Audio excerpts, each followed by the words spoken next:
Hi friends, welcome to news pocket.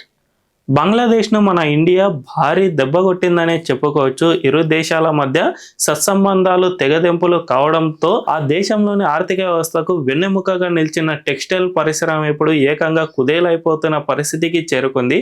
తాజాగా ఆ దేశ మీడియా గ్రౌండ్ రిపోర్ట్లో హోసియరీ టెక్స్టైల్ పరిశ్రమ ఏ విధంగా నడుస్తుంది అనే దానికి సంబంధించి ఒక గ్రౌండ్ రిపోర్ట్ను ప్రిపేర్ చేశాయి. అందులో సంచలన నిజాలు అనేవి వెలుగులోకి వచ్చాయి. గతంలో ఇండియా అండ్ బంగ్లాదేశ్ మధ్య సత్సంబంధాలు బాగా ఉన్నప్పుడు ఈ హోసియరీ టెక్స్టైల్ పరిశ్రమ అంటే జనరల్గా కాళ్ళకు సంబంధించిన వస్తు ఉత్పత్తులు ఏవైతే ఉంటాయో అవన్నీ కూడా ఈ హోసియరీ టెక్స్టైల్ కిందకే వస్తాయి. అంటే మహిళలకు సంబంధించిన లెగ్గింగ్స్ అండ్ ప్యాంట్స్, వీటితో పాటు సాక్సులు, ఇవన్నీ కూడా హోసియరీ టెక్స్టైల్ పరిశ్రమ అని అంటారు. వీటి కింద చాలా వరకు ఇప్పటికే లాస్ వస్తున్నట్లు అక్కడి స్థానిక వ్యాపారులు చెబుతూ ఉన్నారు.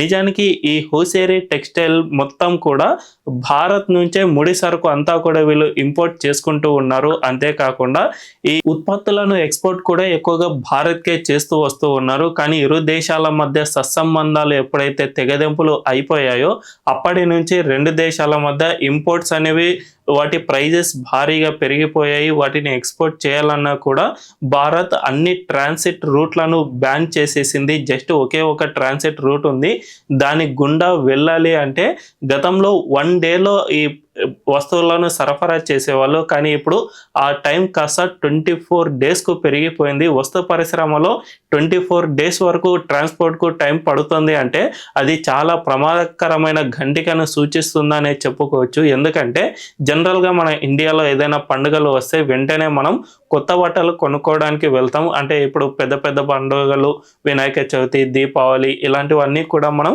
కొత్త బట్టలు కొనుక్కుంటూ ఉంటాం. సో పండుగకు ముందు రోజే మనం ఎప్పుడు కూడా బట్టలు కొంటూ ఉంటాం కాబట్టి మనకు వెంటనే అవి అవైలబుల్లో ఉండాలి. కానీ 24 డేస్ అంటే పండుగకు 1 నెల ముందు నుంచే వీళ్ళు ఉత్పత్తి స్టార్ట్ చేయాలి. ఒకవేళ అందులో ఏమైనా అడ్డంకులు వస్తే పండుగ టైం దాటిపోయే అవకాశం ఉంది. కాబట్టి ఇది చాలా పెద్ద దెబ్బే అని చెప్పుకోవచ్చు. దీంతో పాటు ట్రాన్సిట్ రూట్లు లేకపోవడంతో ఎక్స్పోర్ట్ రేట్స్ అనేవి పెరిగిపోతూ ఉన్నాయి. అదే సమయంలో ఇంపోర్ట్ రేట్స్ కూడా పెరిగిపోతూ ఉన్నాయి. ఇది ఆ దేశ ఆర్థిక వ్యవస్థపై భారీ దెబ్బ కొట్టిందని చెప్పుకోవచ్చు. దీనికి సంబంధించిన పూర్తి వివరాలను మనం ఈ వీడియోలో తెలుసుకుందాం. అంతకంటే ముందు మనం వార్తా ప్రపంచంలో జరుగుతున్న అనేక వార్తలను తీసుకువచ్చి నేషనలిస్టిక్ యాంగిల్లో మీ ముందు అందించే ప్రయత్నం చేస్తూ ఉన్నాం. కాబట్టి మేము చేస్తున్న ఈ ప్రయత్నానికి మీ వంతు సపోర్ట్ కావాలి. ఈ ఛానల్ను వెంటనే సబ్స్క్రైబ్ చేసుకుని అండ్ బెల్ ఐకాన్ క్లిక్ చేయడం అస్సలు మర్చిపోవద్దు. ఇక డీటెయిల్స్లోకి వెళ్తే జనరల్గా ఈ టెక్స్టైల్ పరిశ్రమ అనేది చాలా ఇంపార్టెంట్ రోల్ ప్లే చేస్తుంది బంగ్లాదేశ్లో. ప్రపంచంలో ఉన్న అన్ని బ్రాండ్ కంపెనీలు కూడా బంగ్లాదేశ్లోనే తమ ఉత్పత్తులను తయారు చేయించుకుంటాయి. ఎందుకంటే అక్కడ లేబర్ కాస్ట్ అనేది చాలా తక్కువగా ఉంటుంది. మన ఇండియాలో ఎవరైనా లేబర్గా పని చేయాలి అంటే ఒక మినిమం ఇప్పుడు 500 నుండి 1000 రూపాయలు కూలీ ఇవ్వాల్సి వస్తుంది. కానీ బంగ్లాదేశ్లో మాత్రం ఇది జస్ట్ 200 to 300 మాత్రమే ఉంటుంది. సో లేబర్ ఖర్చు అనేది చాలా వరకు తగ్గుతుంది. కాబట్టి అక్కడ చాలామంది ఈ టెక్స్టైల్ పరిశ్రమ కొన్ని దశాబ్దాలుగా కొనసాగుతూ వస్తుంది. కాబట్టి అక్కడ నిపుణులు సైతం ఉన్నారు. అందువల్లనే అన్ని ప్రముఖ బ్రాండ్లు సైతం బంగ్లాదేశ్లోనే తమ ఉత్పత్తులను తయారు చేసుకుంటున్నాయి. అలాంటి నేపథ్యంలో మహమ్మద్ యూనస్ షేక్ హసీనాను గద్దె దింపిన తర్వాత ఆయన అధికారంలోకి వచ్చాడు. ఆ తర్వాత ఆ దేశంలో పెద్ద ఎత్తున టెక్స్టైల్ పరిశ్రమ అనేది కుదేలైపోయింది. ముఖ్యంగా మన భారత్ నుంచి అదానీ కంపెనీ ఆ దేశానికి వస్త్ర పరిశ్రమకు కావాల్సిన విద్యుత్తును మొత్తాన్ని అదానీ కంపెనీనే సరఫరా చేసేది. దానికి సంబంధించిన బిల్లులను మాత్రమే బంగ్లాదేశ్ చెల్లిస్తే సరిపోయేది. కానీ మహమ్మద్ యూనస్ ఈ విషయంలో పెద్ద ఎత్తున పే చేయి పెట్టాడు. తద్వారా ఈ కరెంటు మొత్తాన్ని ఆపేస్తూ అదానీ సంస్థ నిర్ణయం తీసుకుంది. ఆ తర్వాత నుంచి మెల్లిమెల్లిగా ఈ వస్త్ర పరిశ్రమకు కొన్ని అడ్డంకులు అనేవి క్రియేట్ అవుతూ వచ్చాయి. ముఖ్యంగా బంగ్లాదేశ్ ఎప్పుడైతే ఈశాన్య రాష్ట్రాలు తమ దేశంలో కలిపేసుకుంటాం, ఇది త్వరలోనే జరగబోతోంది అని ఎప్పుడైతే ప్రకటన చేసిందో అప్పటి నుంచే మన భారతదేశం ఆ దేశంతో పూర్తిగా సంబంధాలను తెగదెంపులు చేసుకునేందుకు ప్రయత్నాలు చేసింది. ఇందులో భాగంగానే ఆ దేశం నుంచి మనం ఇంపోర్ట్ చేసుకుంటున్న వస్తువులను ఎక్కువగా బ్యాన్ చేసేసింది. మనం ఎక్స్పోర్ట్ చేయడాన్ని సైతం పెద్ద ఎత్తున సుంకాలు విధించింది. ఇందువల్ల ఆ దేశంలో ముఖ్యంగా వస్త్ర పరిశ్రమ బాగా దెబ్బతిందని చెప్పుకోవచ్చు. ట్రాన్సిట్ రూట్లు చాలా అంటే చాలా ఇంపార్టెంట్ రోల్ ప్లే చేస్తూ ఉంటాయి. సో ఈ ట్రాన్సిట్ రూట్లు అన్నిటినీ మనం కట్ చేయడంతో ఇప్పుడు ఉన్నది ఒకే ఒక ట్రాన్సిట్ రూట్. దాని గుండా సరఫరా చేయాలి అంటే 24 రోజుల సమయం పడుతుంది. ఇది చాలా అంటే చాలా ఎక్కువ సమయం అనేది చెప్పుకోవచ్చు. అందువల్లనే అక్కడి పరిశ్రమ పూర్తిగా ఇప్పుడు చాలా అంటే చాలా ఒడిదుడుకులను ఎదుర్కొంటుంది. ఏకంగా గతంలో ఫుల్ ఫ్లెడ్జ్గా అంటే ఉదయం అండ్ నైట్ షిఫ్ట్లు రన్ చేస్తున్న పరిశ్రమలు కాస్త ఇప్పుడు ఏకంగా ఒక్క పూటకు మాత్రమే పరిమితం కావాల్సి వస్తుంది. ఎందుకంటే ఉత్పత్తులు అయితే వాళ్ళు తయారు చేయగలుగుతున్నారు, కానీ వాటిని ఇతర దేశాలకు ఎక్స్పోర్ట్ చేయాలి, అక్కడ డిమాండ్ రావాలి అంటే అది అక్కడ కుదరడం లేదు. సో డిమాండ్కు తగ్గట్టు ఉత్పత్తి చేయాలంటే జస్ట్ ఒక్క పూట మాత్రమే ఉత్పత్తి చేసే సరిపోతుంది, మిగిలినవన్నీ కూడా మేము లాస్ అయిపోతూ ఉన్నాం అని అక్కడి పరిశ్రమలు అండ్ పరిశ్రమలకు సంబంధించిన వ్యాపారులు సైతం చెబుతూ ఉన్నారు. ఇదే కాకుండా ఈ పరిస్థితి కనుక ఇలాగే కొనసాగితే జస్ట్ 1 yearలోనే మేము మా పరిశ్రమను మూత వేసుకునే పరిస్థితికి చేరుకుంటాం అని సైతం అక్కడి వ్యాపారులు చెబుతూ ఉన్నారు. నిజానికి బంగ్లాదేశ్ తాత్కాలిక అధినేత మహమ్మద్ యూనస్ తాను ఒక గొప్ప ఎకనామిస్టు, నాకు నోబెల్ ప్రైజ్ సైతం వచ్చింది అనే విధంగా ఆయన గతంలో ప్రకటనలు చేశారు.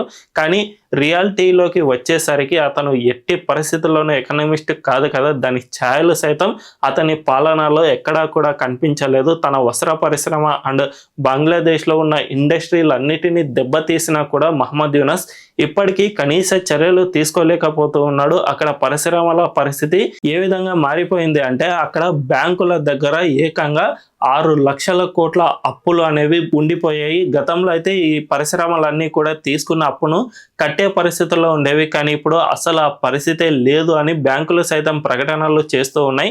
6 లక్షల కోట్ల అప్పులు తిరిగి రానివిగా ఇప్పటికే ప్రకటన చేశాయి. గతంలో ఈ డబ్బులు 50,000 కోట్లకు మాత్రమే ఉండేవి, కానీ ఇప్పుడు 6 లక్షల కోట్లకు చేరుకున్నాయి. అంటే ఆ పరిస్థితి ఎంత తీవ్రంగా ఉందో అర్థం చేసుకోవచ్చు. మిగిలిన చిన్న చిన్న బ్యాంకులు అన్నిటినీ కలిపితే ఈ విధంగా తిరిగి రాని అప్పులు అన్నీ కూడా 9 లక్షల కోట్లకు చేరుకున్నాయి. ఇది చాలా పెద్ద ప్రమాద గంటిక అని సైతం ఏషియన్ డెవలప్మెంట్ బ్యాంక్ గతంలోనే రిపోర్టును సైతం అందించింది. సో దీన్ని బట్టి చూసుకున్నా కూడా మహమ్మద్ యూనస్ తన పాలనలో బంగ్లాదేశ్ ఆర్థిక వ్యవస్థను పూర్తిగా భ్రష్టు పట్టించేశారు. మన భారతదేశం సైతం గతంలో మహమ్మద్ యూనస్ అధికారంలోకి వచ్చి చిన్న చిన్న పేచీలు పెట్టినా కూడా మనం ఏమీ అనలేదు, కానీ ఏకంగా మన ఈశాన్య రాష్ట్రాలను ఆయన కట్ చేస్తాను అనే ప్రకటన చేయడంతో మనం పూర్తిగా మన ఆగ్రహాన్ని వ్యక్తం చేసాం. ఆ దేశానికి కావాల్సిన అన్నిటినీ మనం మెల్లిమెల్లిగా కట్ చేసుకుంటూ వస్తూ ఉన్నాం.